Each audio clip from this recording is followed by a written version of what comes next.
তো ফ্রেন্ড, আমরা জাস্ট হোটেলে ঢুকে পড়েই ফ্রেশ হয়ে নিয়েছি। ফ্রেশ হয়ে আমরা চলে যাব জগন্নাথ মন্দির দর্শনে। কারণ তোমাদেরকে বলে রাখিছিলাম, একটু আগের ভ্লগেই বলেছিলাম যে এখন ওই জগন্নাথের স্নানযাত্রা আছে। তো সেই হিসেবে আমরা মন্দির দর্শন নাও হতে পারে, তো সেই জন্য আমরা তাড়াতাড়ি এখন বেরিয়ে যাব। তো দেবশ্রী অলরেডি রেডি হয়ে গেছে, মানে জাস্ট আমরা এসেছি, এসে স্নান টান করলাম আর একটুখানি টিফিন করে নিয়েছিলাম, কারণ আমি জানি না যে কতক্ষণ লাগবে। তো টিফিনটা করে পরেই আমরা বেরিয়ে যাব। আর এই দেখো, এখানে আমাদের এখানে একটা মন্দির রয়েছে, সেই মন্দিরটাও রং করা চলছে। তো এই জগন্নাথের পুরীতে যখন জগন্নাথের পুজো হয় সেই সময়টাতে এই জায়গাটা রং টং করা হয়। তো খুব সুন্দর লাগছে, আর মন্দিরও রয়েছে একটা। আর এইদিকে তোমাদেরকে ভিউটা একবার দেখিয়ে দিলাম। আর এই যে হচ্ছে আমাদের রুমের ভিউটা, আমাদের যে ব্যালকনি জায়গাটা, বসার জায়গা, সিটিং এরিয়া সব দেখিয়ে দিলাম তোমাদেরকে। তো আমরা রেডি হয়ে যাচ্ছি, রেডি হয়েই বেরিয়ে পড়বো। আর আকাশে আজকে একটু মেঘ রয়েছে, তো সেই রকম খুব একটা গরম লাগবে না। তো যথারীতি আমি আর দেবশ্রী রেডি হয়ে বেরিয়ে পড়েছি। তো এখন আমরা মন্দির দর্শনে যাব। তো বলতে বলতে আমরা একটা টোটো ধরে নিয়েছি। তো এখন টোটোদের গলা কাটা রেট, যেহেতু সামনে রথ উৎসব আসছে, তো 150 টাকা নিল আমাদের, এই দুজনকে 150 টাকা। তো খুবই রেট নিচ্ছে, স্বর্গদ্বার থেকে মানে মন্দির পর্যন্ত 150 টাকা। আর মন্দিরের ওই জায়গাটা তো রাস্তা যাওয়াটা বন্ধ করে দিয়েছে বলে এরা একটু ঘুরিয়ে নিয়ে যাবে আজকে। তো সেই হিসাবে এগুলো কিনা আমি বুঝতে পারলাম না।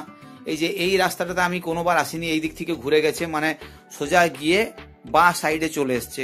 তো এই দিকে আমি কোনোদিন আসিনি, এই প্রথমবার আসছি। আর তাই তোমাদেরকে ভিডিও করে দেখিয়েও দিচ্ছি এই দিকের রাস্তাটা।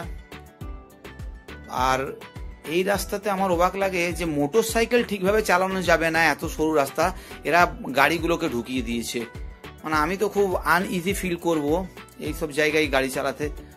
এই দেখছো একদম রাস্তায় জায়গা নেই, তার মধ্যে টোটোও রয়েছে, আবার ওদিকে একটা বড় গাড়িও ঢুকে গেছে। তো ফাইনালি আমরা মন্দিরে পৌঁছে গেলাম। তো এখন আমরা মন্দির দর্শন করব, আর একটু পরেই ধ্বজাও বাঁধা হবে জগন্নাথের। তো সেই ধ্বজা বাঁধাটাও তোমাদেরকে দেখাবো। তো আমরা জাস্ট টোটো থেকে নেমেই মন্দিরের দিকে এগোচ্ছি। আর এই দেখো আকাশ বেশ মেঘলা রয়েছে। এখানে একটা এই দেখো বাঁদর, তো বাঁদর এখানে ঘুরে বেড়াচ্ছে। আর এই দেখো যে একটু আগেই বললাম ধ্বজা বাঁধা হচ্ছে, তো দূরে তোমরা এখন দেখতে পাচ্ছ না, আমি একটু পরে জুম করে তোমাদেরকে দেখাবার চেষ্টা করছি যে ধ্বজা বাঁধছে। আর এই ফাঁকে আমরা লাইনও দেবো, চটিগুলো রাখবো আগে, আর মোবাইলও রেখে দেবো। এই দেখো উঠেছে। তো সেই রকম একটা খুব একটা মোবাইলে বোঝা যাচ্ছে না, আমি বুঝতে পারছি, তোমাদের হয়তো একটু অসুবিধা হবে, কিন্তু পজ করে থাকলে বুঝতে পারবে, দেখতে পারবে যে ধ্বজাটা বাঁধা হচ্ছে। এই দেখো লোক উঠেছে, 3জন লোক উঠেছে এখানে। তো 3জন লোক ওঠার পর দেখা যাচ্ছে ধ্বজাটাকে, এইটাকে পুরোনোটাকে প্রতিদিন ধ্বজাটাকে চেঞ্জ করে দেওয়া হয়। তো একটা পুরোনো নামাবে আর একটা নতুন লাগাবে। আর এই দেখো আমরা এবার চললাম, আমাদের দেবশ্রী এখানে দাঁড়িয়ে রয়েছে, কারণ এখন লাইনে দাঁড়াবো। তো তার আগে আমরা যথারীতি একবার এখানে এসেই না আমরা একবার ছানা পেড়ো খেয়ে নিই। তো একটু পরে আমি লাইন থেকে বেরিয়ে ছানা পেড়ো কিনতে যাব। এই দেখো দেবশ্রী লাইনে দাঁড়িয়েছে, এখানে একটা লাইনেই জুতো এবং মোবাইল দুটোই দেওয়া হচ্ছে। তো আমি দেবশ্রীকে বললাম তুমি জুতোগুলো লাইন দাও আর আমি মোবাইলগুলো, কারণ যেহেতু মোবাইলে ঠাকুরের ছবি টবি থাকে, ওই জন্যে আমি মোবাইলটা আলাদা করেই দিতে চাইছিলাম। তো যাই হোক, ওইভাবেই দেওয়া হয়েছে।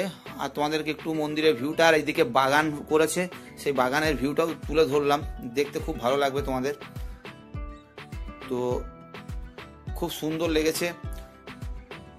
তো বন্ধুরা, ফাইনালি তোমাদেরকে জানাচ্ছি যে আমাদের জগন্নাথ দেবের দর্শন হয়নি।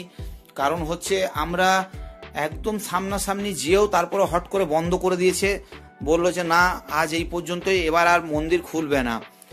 তো খুবই খারাপ লাগলো, মানে কমসে কম প্রায় 3 ঘন্টা লাইনে দাঁড়ানোর পর যখন একদম মন্দিরে ঢুকে যাওয়ার মুখে ছিল, সেইখানেই ব্যারিকেড করে দিল ওরা, আর বললো আর দর্শন হবে না। তো এইবারের আশাটাই আমাদের মানে একটু কেমন লাগলো যে জগন্নাথ দর্শন হলো না। তো আমিও চিন্তা করছিলাম যে এই সময় স্নানযাত্রা, তারপর 7 দিন বন্ধও থাকে, তো কি করব, মনটা খুবই খারাপ লাগলো। জগন্নাথ দেবকে এখান থেকেই প্রণাম করে নিলাম, আশা করি আবার আসবো, দেখি জগন্নাথ দেব কবে টানে। তো দেবশ্রীরও সেরকম মনটা ভালো লাগলো না, ও এসছিল বেচারা শাড়ি টাড়ি পরে একদম সেজে গুজে এসেছিল, কিন্তু শেষ রক্ষাটা হলো না, অর্থাৎ জগন্নাথ দেব দর্শন হলো না আমাদের। তো এখন তো রাত হয়ে গেছে, এবার আমাদেরকে যেতেও হবে, আর রাত মানে বেশ ভালোই রাত হয়ে গেছে, 9টা 10-15 বেজে গেল। এবারে এখান থেকে টোটোও খুব মানে ওরা তো যা খুশি তাই রেট নিচ্ছে, আর এই সময়টাতে যা খুশি রেট নিচ্ছে ওরা। তো যাই হোক, দেখি এবার আমরা বেরিয়ে পড়বো। আর বন্ধুরা, ভিডিওটা কেমন লাগলো তোমরা অবশ্যই কমেন্ট করে জানিও। আর আমরা দাদা বৌদির রেস্টুরেন্টে চলে এসেছি, কারণ সকাল থেকে আমাদের সেই রকম ঠিকঠাক খাওয়া নেই। তো এই দেখো আমরা রেস্টুরেন্টে চলে এসেছি, রেস্টুরেন্টে খাওয়া দাওয়া করছি। তো ভিডিওটা কেমন লাগলো অবশ্যই কমেন্ট করে জানিও। আর চ্যানেলে যদি নতুন হও তো প্লিজ সাবস্ক্রাইব করো। ভিডিওটা দেখার জন্য তোমাদেরকে অসংখ্য ধন্যবাদ।